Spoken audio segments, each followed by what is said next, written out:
I'm a mechanic and I got fired from your competitor's repair shop. Would you have a job for me? The August sun was beating down relentlessly on Mexico City as Rodrigo Santana closed the door of the Autos Ramirez repair shop for the last time.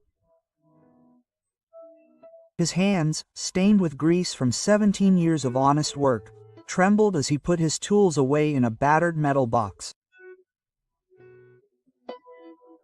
At his age, he never imagined he would end up like this, fired without notice, without a full severance package, with barely the clothes on his back and a family to feed. "You're going to regret this, Ramirez," he had said that morning, holding back the rage that was burning in his chest. Don Hector Ramirez, his former boss, had barely glanced at him from behind his desk piled with invoices. "Business is business, Rodrigo. It's not personal, I need to cut costs." But it was personal, very personal. Rodrigo knew that his firing had nothing to do with red numbers or efficiency.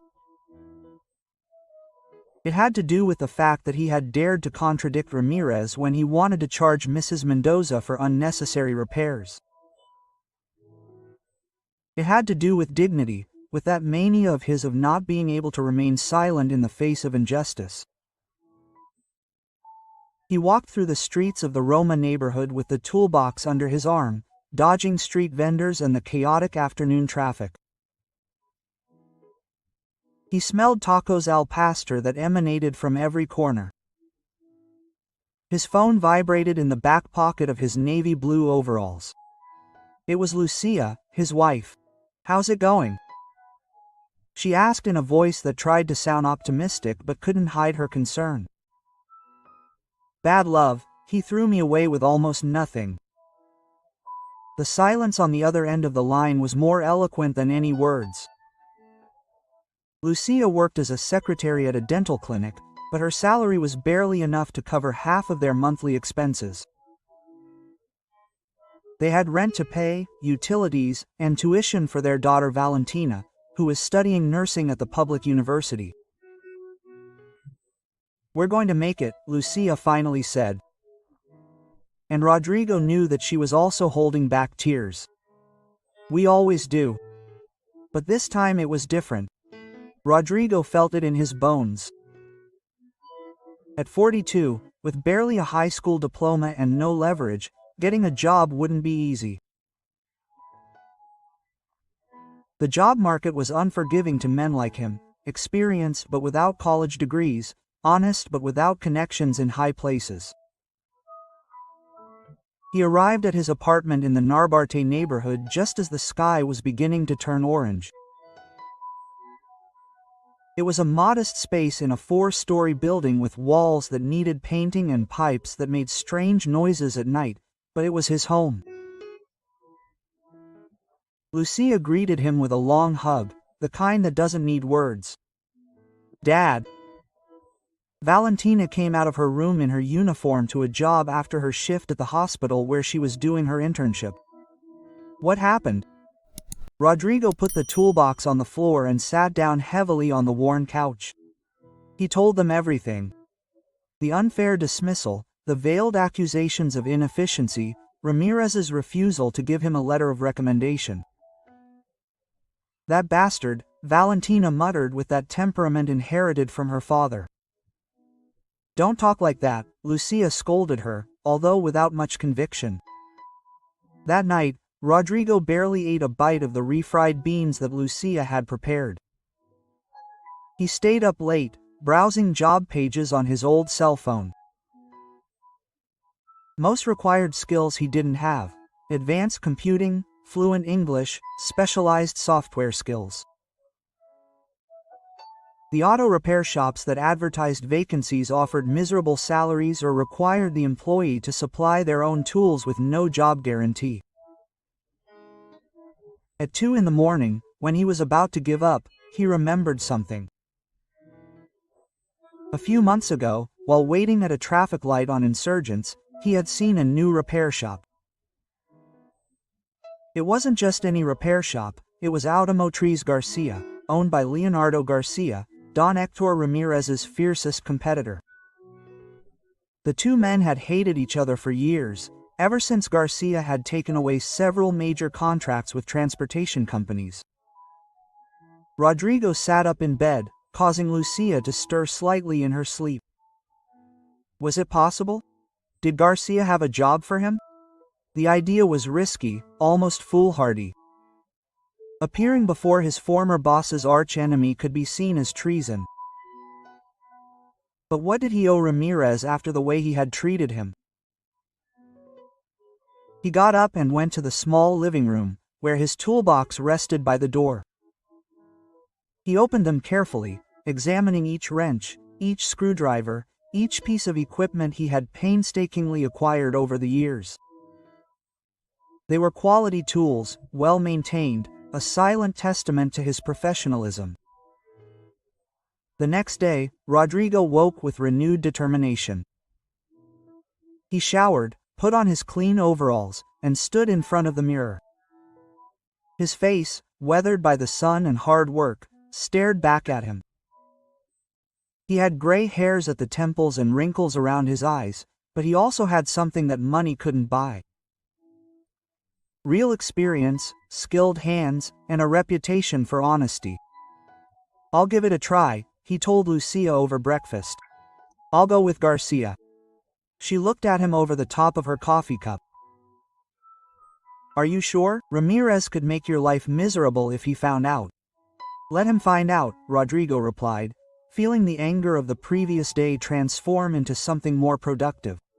"I have nothing left to lose." He grabbed his toolbox and headed for the subway.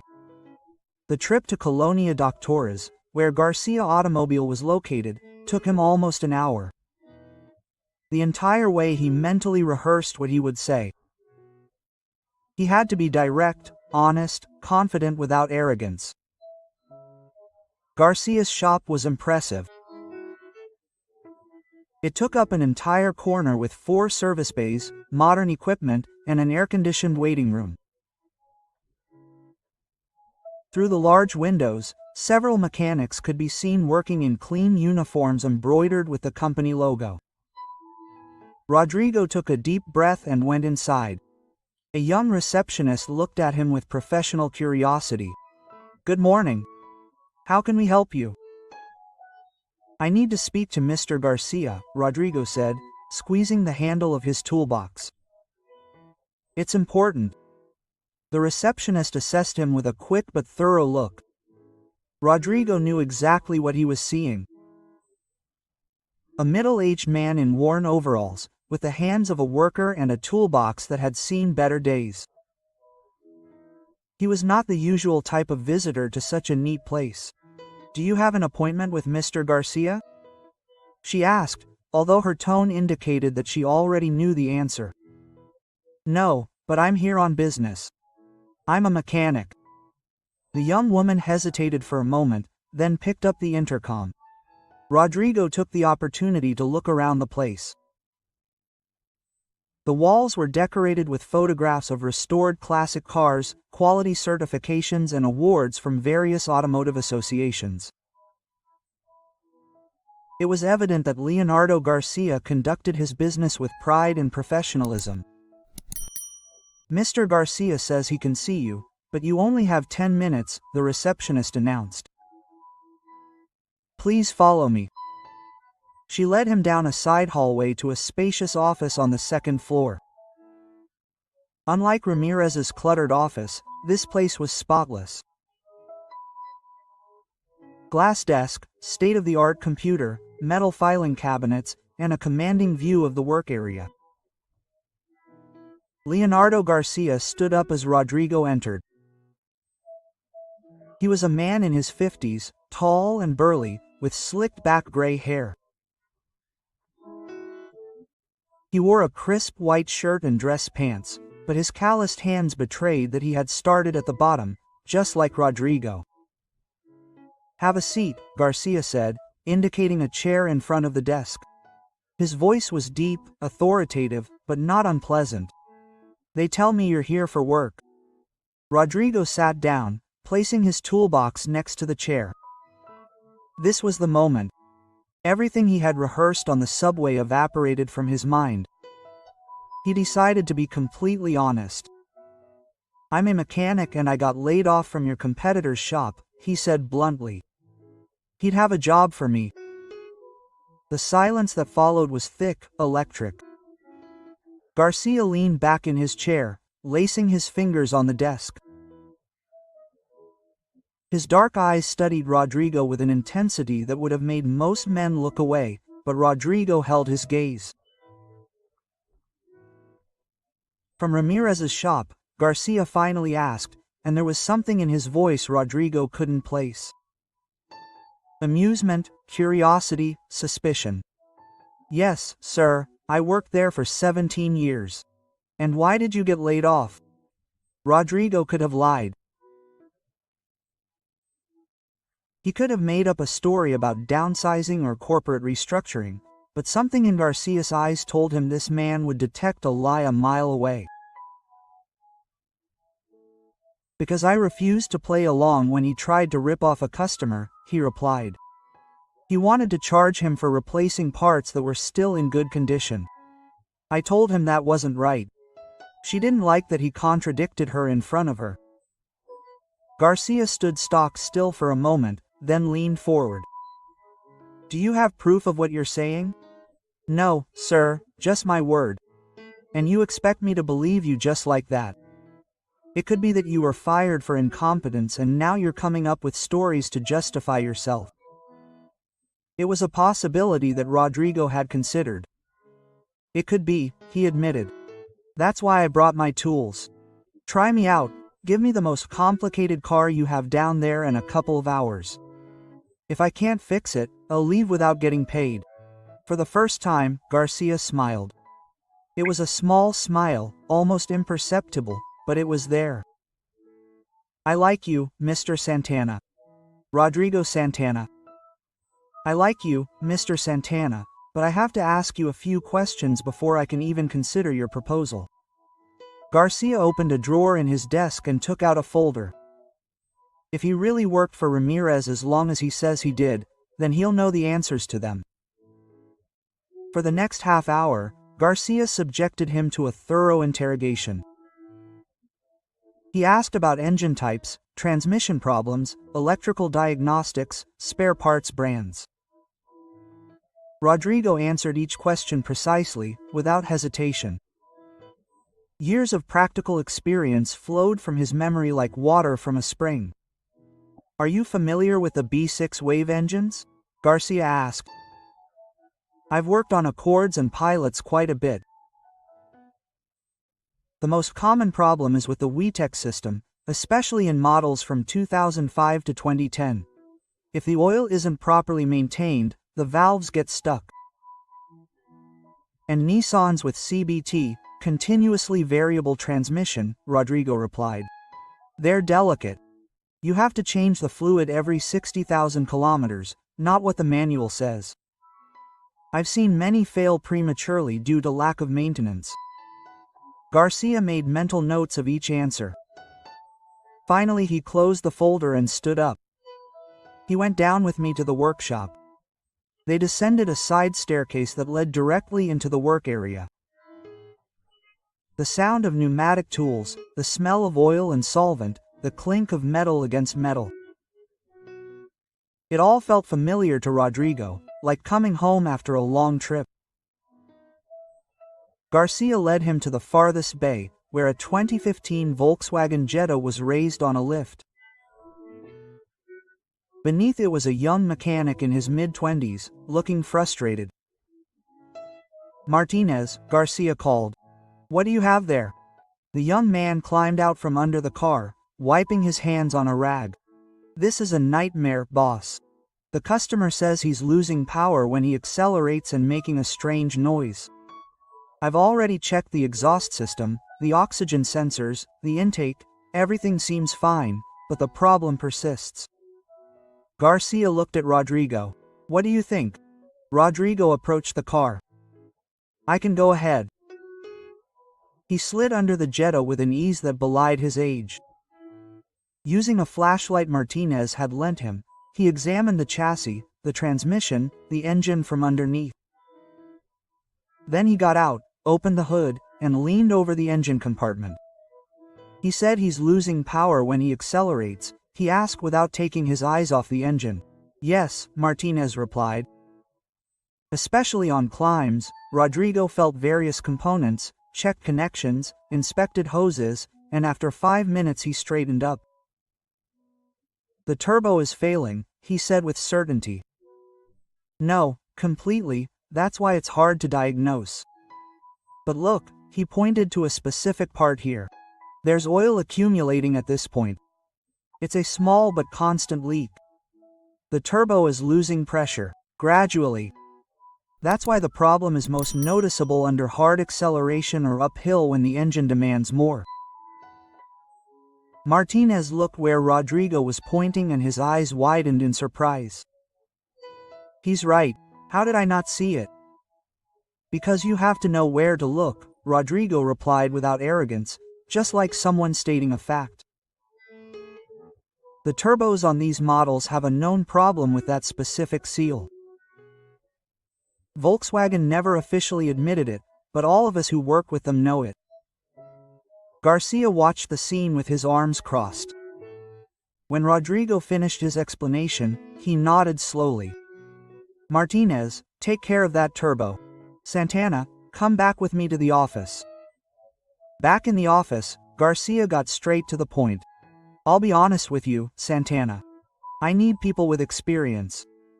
I've got some good guys down there, hardworking and enthusiastic, but they lack that knowledge that only comes with years of experience, the kind he just demonstrated with the Jetta. Rodrigo felt a spark of hope in his chest, but he didn't say anything. He waited. However, Garcia continued, hiring Ramirez's former employee will cause problems. That man is vindictive and spiteful.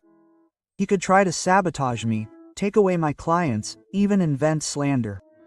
Are you prepared for that? With all due respect, Mr. Garcia, Rodrigo replied. You and Ramirez are already enemies. I would just be another excuse. As for me, I need to work.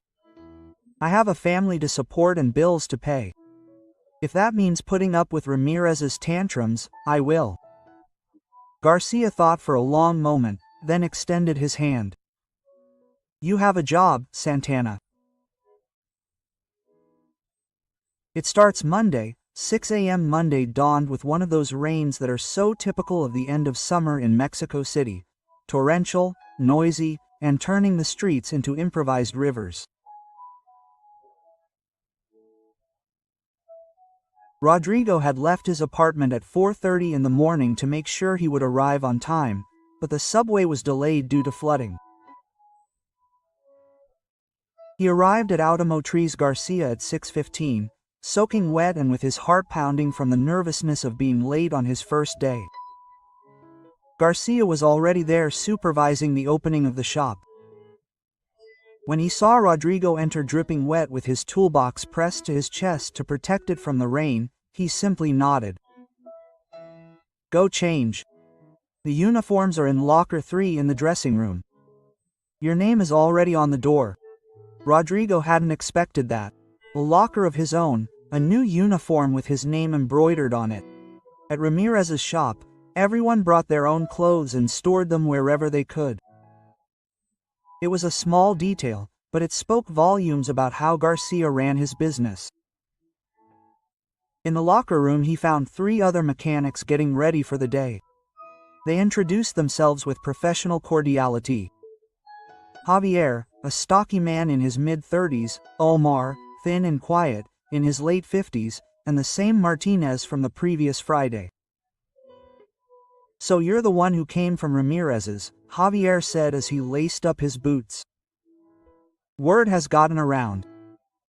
I hope that won't be a problem, Rodrigo replied, pulling on his dark blue uniform with the Garcia logo embroidered on the chest. Not for us, Omar chimed in his gravelly voice. What matters here is that you know how to work. The boss doesn't hire anyone out of pity. I checked that on Friday, Rodrigo admitted, recalling the test with the Jetta. Martinez came over and extended his hand. Thanks for the turbo. The customer was very pleased. I learned something new. Quote, the day officially began at 6:30 with a quick meeting in the service area. Garcia assigned the day's jobs. Javier would handle 2 major tune-ups. Omar had a transmission to rebuild. Martinez would work on several routine services. For Rodrigo, Garcia had something special. Santana, there's a 2010 Ford F-150 in Bay 4. The owner is one of our best customers. He runs a construction company. The truck is having trouble starting from cold and the engine is shaking when idling. 3 shops haven't been able to fix it. I want you to try it. It was clearly another test, but Rodrigo accepted it without hesitation. He spent the first 2 hours meticulously diagnosing every system: ignition, fuel injection, sensors, wires, spark plugs.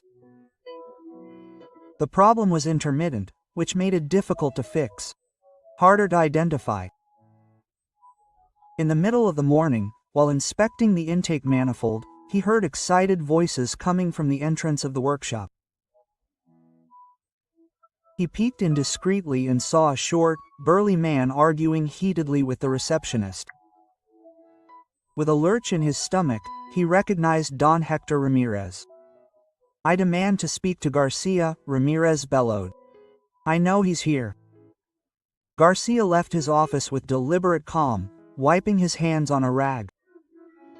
What can I get, Ramirez? What can I get? You hired one of my employees.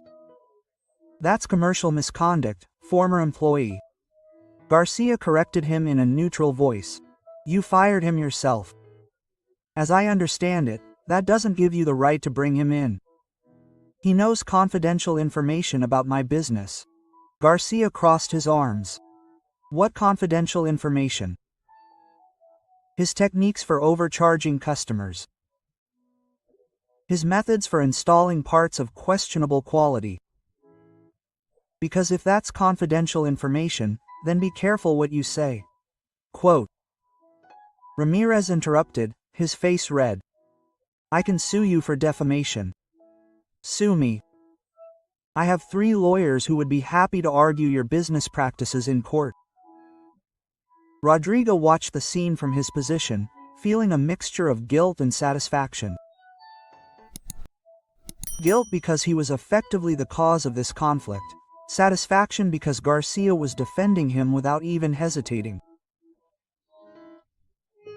Ramirez spun on his heel and his eyes met Rodrigo's directly. For a moment, time seemed to stand still.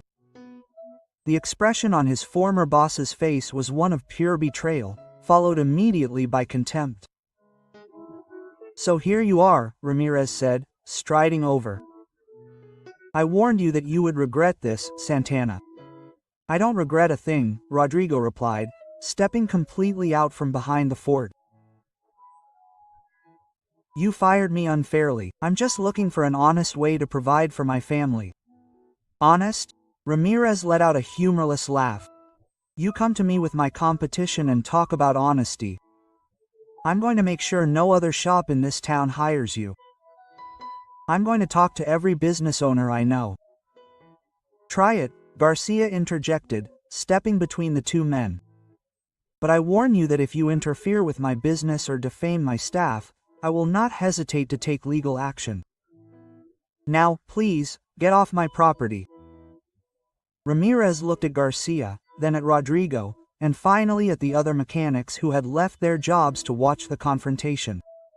With a final growl of frustration, he stormed out of the shop, slamming the door behind him, rattling the windows. The silence that followed was uncomfortable.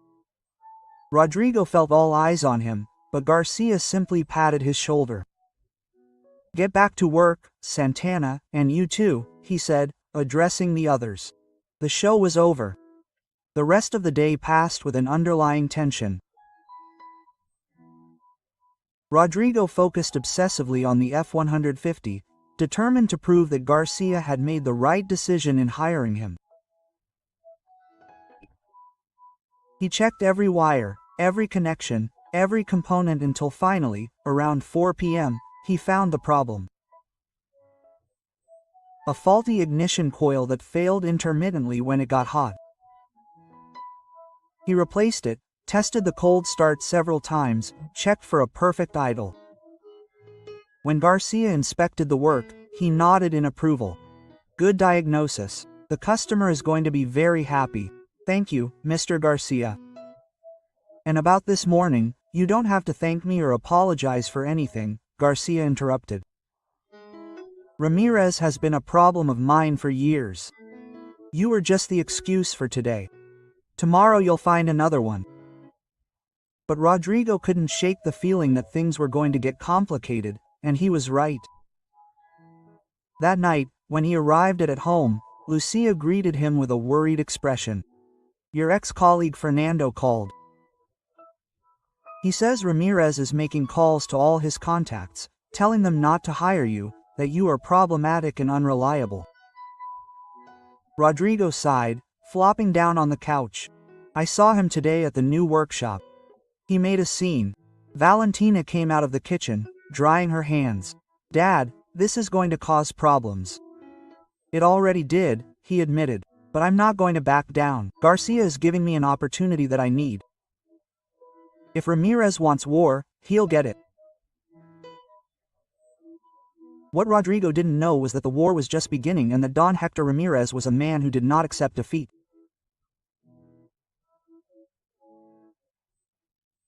The next 3 weeks were simultaneously the best and the worst of Rodrigo's working life. On the one hand, working at Automotriz Garcia was everything he had dreamed of. Modern equipment, a professional environment, clients who truly valued a job well done. Garcia turned out to be a demanding but fair boss who recognized effort and rewarded excellence. Rodrigo was receiving a salary 15% higher than what he was earning with Ramirez, with full benefits and an environment of mutual respect. On the other hand, Hector Ramirez had made good on his threat to make her life miserable. It all started subtly. One day, Rodrigo noticed that someone had scratched his car parked near the subway. 2 days later he received an anonymous call at 3 in the morning with insults and veiled threats. The following week, someone sprayed paint on the facade of the building where he lived. And although he could not prove it, Rodrigo was certain that Ramirez was behind it. We have to go to the police, Lucia insisted one night as they ate dinner in tense silence. And tell them what? Rodrigo replied with frustration. I have no proof, only suspicions. Valentina picked at her food without appetite. Her father could see the worry in her eyes.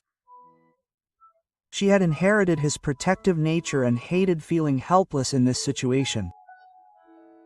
But Ramirez's tactics were not limited to personal harassment. The man was using his network of contacts in the auto industry to spread rumors about Garcia. Customers who had scheduled service began canceling. Suppliers who had worked with the shop for years began to have doubts, asking if Garcia was truly in legal trouble or hiring dishonest workers. Garcia handled each situation with professionalism, but Rodrigo could see the tension building. In morning meetings, the boss was more serious, quieter. The numbers for the month were going down. One Wednesday afternoon, as Rodrigo was working on changing the brakes on a Honda Accord, Garcia approached with a serious expression. I need to talk to you in my office. Rodrigo's heart sank. He knew that tone. He climbed the stairs, each step feeling like it weighed a ton. In the office, Garcia stood by the window, looking out over the work area. Have a seat, Santana. Rodrigo complied, mentally preparing himself for the worst. I've been reviewing the numbers, Garcia began bluntly. We've lost 12 corporate clients since you arrived. 4 suppliers have raised their prices for no apparent reason. And this morning the owner of the building informed me that Ramirez offered him triple the current rent if he doesn't renew my contract when it expires in 6 months. Rodrigo swallowed. Mr. Garcia, let me finish. Garcia finally turned to look at him. Ramirez is using resources I didn't know he had. He has contacts in the Association of Auto Repair Shops, in the city government, even in the Auto Parts Central. He's using all his power to strangle me financially. I'm sorry, Rodrigo muttered. If you want me to leave, I'm done talking, Garcia interrupted with a hint of irritation. I'm explaining the situation to you, not asking for your resignation. Rodrigo looked up in surprise. Garcia sat down at his desk and pulled out a folder. I've done some research on you, Santana. I've spoken to mechanics who work with you at Ramirez's shop. They all say the same thing. Honest, hardworking, technically excellent. I also found out why he was really fired. Mrs. Mendoza, that client he advocated for, told me the whole story. Rodrigo didn't know what to say. Garcia continued. It turns out that Mrs. Mendoza is the aunt of one of my regular clients. When she found out you were working here, she specifically asked me to tell you that she's grateful, that because of your honesty she's now bringing her car to my shop. I didn't know, Rodrigo admitted. Of course not, because you didn't do the right thing expecting a reward. You did it because it's your nature. Garcia leaned forward, and that's exactly the kind of person I want on my team. So no, I'm not asking for your resignation, I'm asking you to ride out the storm with me. A wave of relief and gratitude washed over Rodrigo. Thank you, Mr. Garcia, I won't let you down. I know that. Now let's get back to work. We have to show Ramirez that we're not going to break that easily. But things got worse before they got better. The next day, during the afternoon shift, a surprise inspection from the Department of the Environment arrived.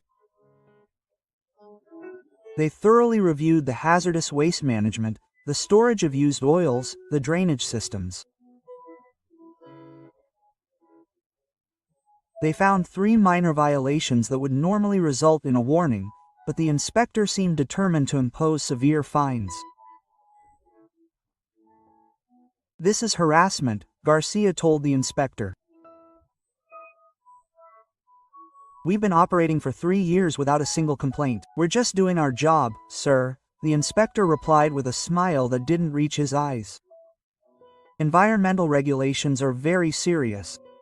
After they left, Omar approached Garcia.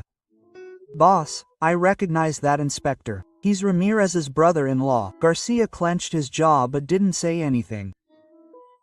He simply returned to his office to begin drafting the corresponding appeals. That night, Rodrigo couldn't sleep. He tossed and turned in bed, listening to Lucia's calm breathing beside him. His mind kept going over the same thought. This was all his fault.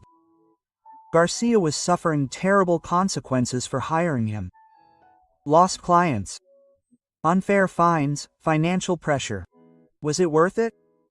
At 4 a.m., he made a decision. He got up, got dressed in silence, and left the apartment. He walked through the empty streets of the Narvarte neighborhood, barely lit by streetlights and the occasional food business that had opened early. The cold air of dawn cleared his mind. He came to a taco shop he had known for years, where the owner, Don Pancho, was already preparing the pastor for breakfast. Rodrigo, what are you doing here at this hour, boy? He couldn't sleep. Don Pancho, can I have some tacos? Quote, as he ate, he told the old taco maker the whole story. Don Pancho listened in silence, flipping the tortillas on the griddle, expert movements that came from 40 years of practice. Do you know what your problem is, Rodrigo? Don Pancho finally said. Do you think you're responsible for Ramirez's actions? But that bastard is the one who decides to be a scoundrel. You're just living your life honestly. But Garcia is suffering because of me. Garcia is suffering because Ramirez is a small and vindictive man. If it weren't for you, he would be something else. Men like Ramirez always find excuses for their evil ways. Don Pancho's words echoed in Rodrigo's mind as he walked home. He was right. Quitting now would be like proving Ramirez right, like admitting that harassment and dirty tactics work. He arrived at the shop at 6 a.m. sharp, determined to work harder than ever, and he got his chance that very day. A customer arrived with a 2018 Mercedes-Benz E-Class, complaining about an electrical problem that no shop had been able to solve. The navigation system, the central screen, and several controls would randomly stop working. He had already spent thousands of pesos on failed diagnostics and repairs. If you guys can't fix it either, the customer said, a well-dressed guy, I'm going to have to take the car to the dealership and they're going to charge me a fortune. Quote, Garcia assigned the case to Rodrigo. This client is important. He has a fleet of 10 executive vehicles. Rodrigo spent the entire day investigating the problem. He reviewed electrical diagrams, consulted technical forums on his cell phone during lunch, meticulously tested each circuit. The problem was elusive, intermittent, but finally, around 6 p.m., he found it.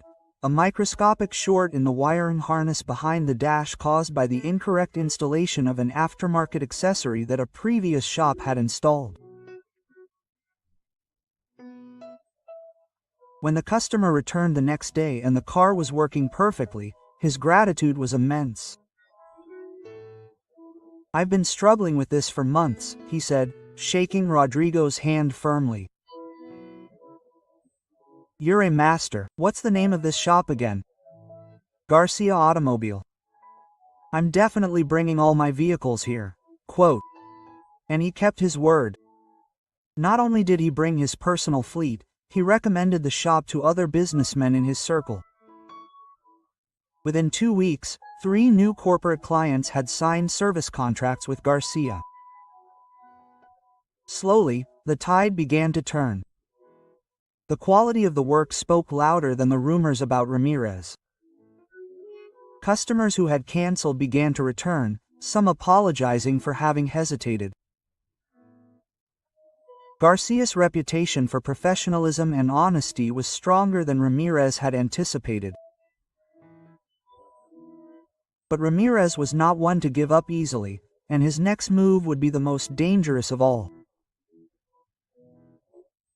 On Friday of the 5th week since Rodrigo had started at Garcia's Automobile, everything exploded in a way no one could have foreseen. Rodrigo was working on a Chevrolet Silverado when he heard sirens outside the shop. 2 police cars pulled up to the entrance. His heart began to pound as he saw 4 police officers exiting their vehicles. Garcia emerged from his office, clearly surprised. How can I help you, officers? The one who appeared to be in charge, a burly man with a thick mustache, brandished a warrant. We have a report that this establishment is selling stolen auto parts. We have come to search it. What? That is absurd. All of our parts have invoices and come from authorized dealers. That is for us to determine, the officer replied. Please remain in your places while we conduct the search. For the next 2 hours, the police officers searched every corner of the shop, inspecting the parts warehouse, reviewing invoices, photographing serial numbers. The mechanics watched helplessly, aware that this was another move by Ramirez but unable to do anything about it. Rodrigo noticed something odd. One of the young officers seemed uncomfortable, avoiding eye contact with his colleagues. While the others searched the main area, this officer walked alone to a corner of the warehouse where tires were stored. Rodrigo followed discreetly. The officer seemed to be looking for something specific behind a shelf. Rodrigo saw him pull something out of his uniform pocket, a small bag with what appeared to be identification tags. "What are you doing?" Rodrigo asked loudly. The officer flinched, dropping the bag. Tags scattered across the floor. They were all serial numbers for auto parts that had clearly been forged to look old. "I was alone," the officer stammered. Garcia appeared at that moment, followed by the officer in charge. "What's going on here?"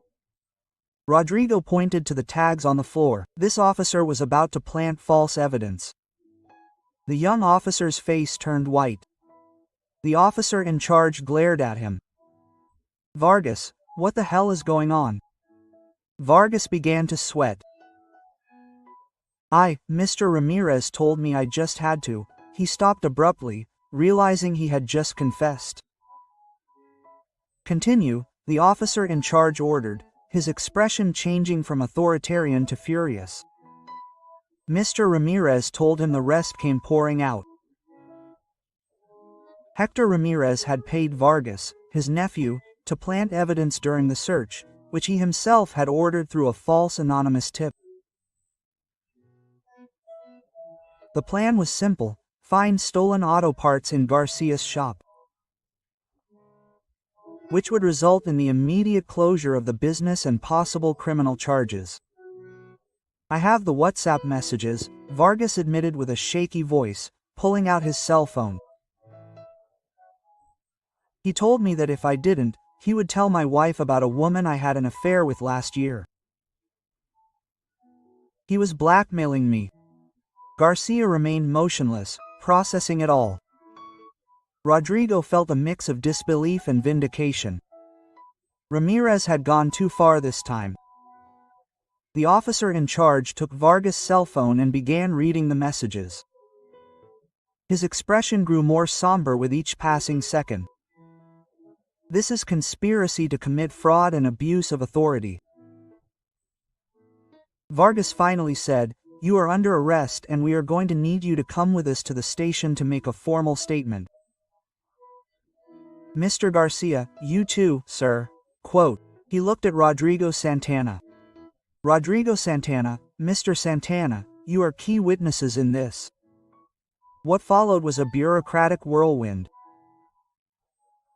Statements at the police station, interviews with the public prosecutor's office, signing documents, but the most satisfying thing came 3 days later, when Hector Ramirez was called to testify. Rodrigo was not present at that interrogation, but Garcia was. That afternoon, when he returned to the workshop, he gathered all the staff. "I want you to know what happened today," he said. Ramirez tried to deny everything, but Vargas' messages were irrefutable.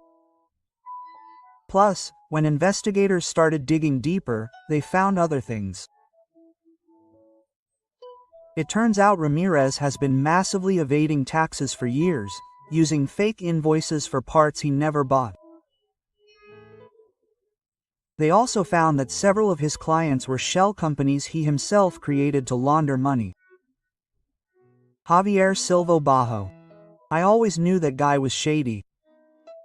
But there's more to it," Garcia continued. Vargas, trying to reduce his own sentence, revealed that Ramirez had also used him before to intimidate other competitors.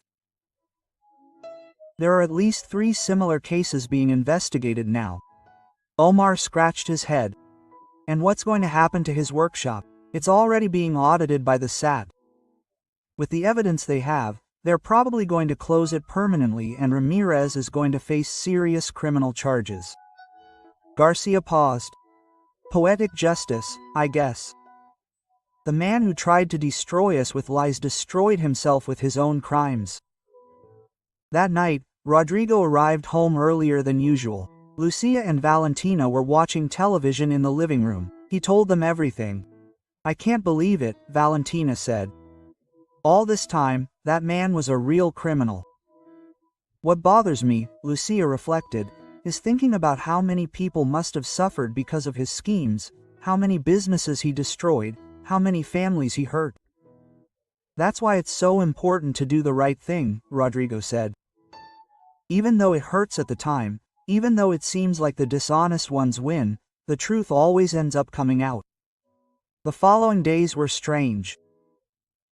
Ramirez's workshop closed for good, and many of his former employees began looking for work.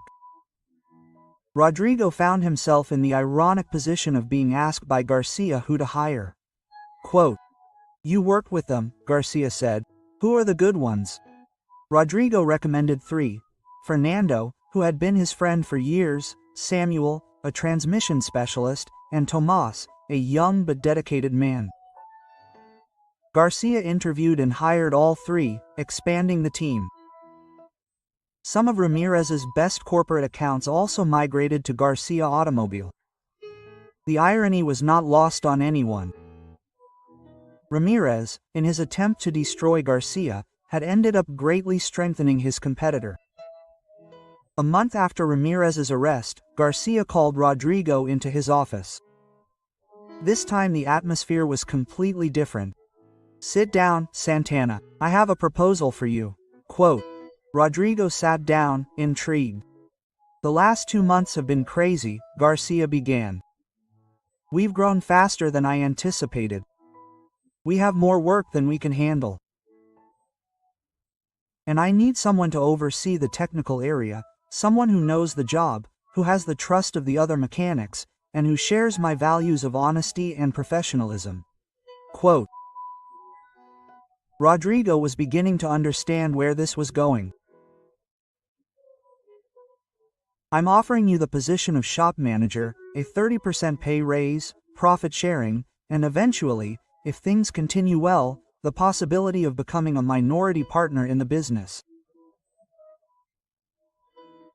For a moment, Rodrigo couldn't speak. Just 2 months ago, he was desperate, unemployed, with a toolbox and zero hope. "Now, Mr. Garcia, I don't know what to say." "Say yes," Garcia replied with a small smile. "Unless you have some reason to refuse." No, of course I accept. It's just that thank you for everything, for giving me a chance when no one else would, for standing up for me against Ramirez, for trusting me." Garcia stood up and extended his hand. "I should be thanking you, Santana.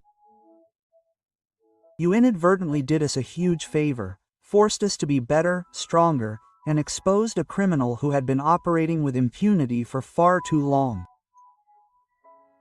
Rodrigo shook his hand firmly.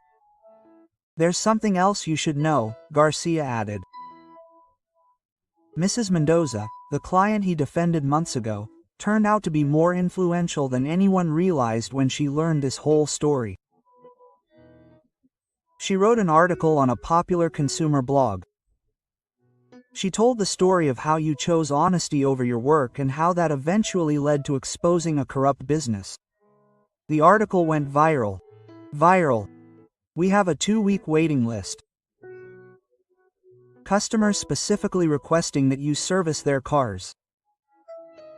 A reporter wants to interview you.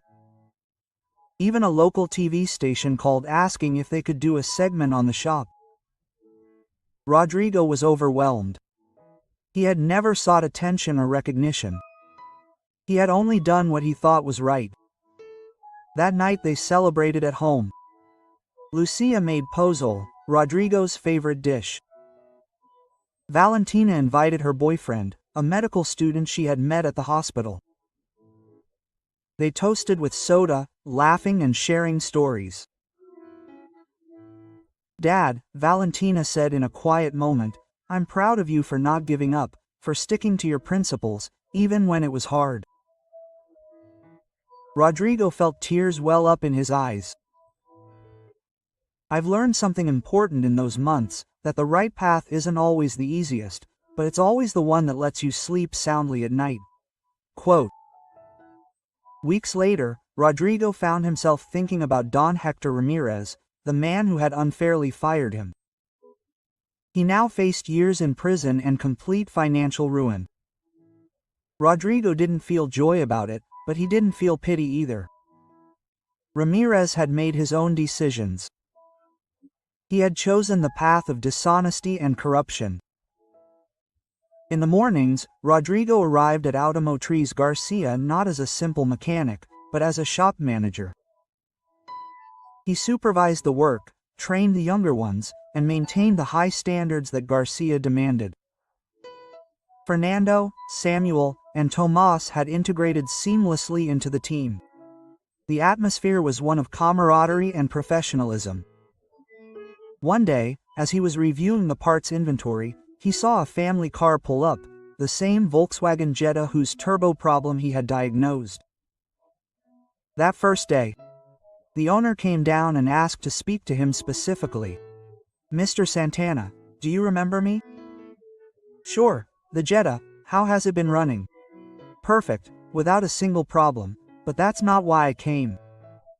The man held out a business card. "I'm a maintenance manager for a transportation company. We have a fleet of 40 vehicles. After seeing how you solved my problem and then reading about your history, I want your shop to service us. Can we talk numbers?" Rodrigo took the card and felt a deep sense of satisfaction. "Sure, yes. Let me talk to Mr. Garcia and we'll prepare a proposal for you." That afternoon, sitting in his new office, small but his own, Rodrigo reflected on the journey he had traveled. From that terrible day when he was fired until now, he had experienced fear, uncertainty, harassment and pressure. But he had also experienced solidarity, justice and success. He remembered that moment of desperation when he stood in front of Garcia's shop with his toolbox, mentally rehearsing the words. "I'm a mechanic and I got fired from shop of his competition. Would he have a job for me?" Those words had changed his life, not because Garcia was a savior or because he was lucky, but because they represented something deeper. The courage to keep going when all seemed lost, the determination not to let injustice define his future, and the unwavering faith that honest work would eventually pay off. His phone rang. It was Garcia. "Santana, can you come to my office? I have another proposal to discuss." Rodrigo smiled as he stood up. Whatever the proposal was, he knew he was ready for it because he had learned the most important lesson of all, that endings are also beginnings and that every challenge overcome prepares you for the ones that come. As he left his office, he passed the work area where Martinez was teaching Tomas how to diagnose an electronic fuel injection problem. Javier and Omar were arguing amiably about the best way to align a driveshaft. Fernando was humming a song as he changed the oil in a Nissan. This was his place now. These were his people. And for the first time in a long time, at the time, Rodrigo Santana felt exactly where he belonged. The story could have ended very differently if he had accepted injustice without a fight, if he had given in to Ramirez's harassment, if he had taken the easy path of bitterness and resentment, but he chose dignity, hard work, and honesty. And in the end, that choice had made all the difference. The afternoon sun streamed in through the windows of Automotriz Garcia, illuminating the concrete floor where tools and spare parts were arranged with military precision. The smell of oil and metal, which some would find unpleasant, was the aroma of home to Rodrigo. He climbed the stairs to Garcia's office, aware that each step he took was one step further from that terrible day he had been fired, and one step closer to the future he was building with his own hands, the same hands that now, instead of trembling with uncertainty, work with the confidence that comes from knowing that you are exactly where you are supposed to be, doing exactly what you are supposed to be doing. And that's what Rodrigo thought as he walked up, knocked on Garcia's door. It was worth more than any amount of money or recognition. It was worth the peace of knowing that he had remained true to himself, even when the price seemed too high. The door opened and Garcia greeted him with that small but genuine smile that Rodrigo had learned to recognize. Pa Santana, we have much to talk about regarding the future of this shop. Rodrigo entered, closing the door behind him, ready for whatever came next, because he now knew with certainty that no matter what challenges he faced, he had the strength, the skill, and the character to overcome them. And sometimes that's all a man needs.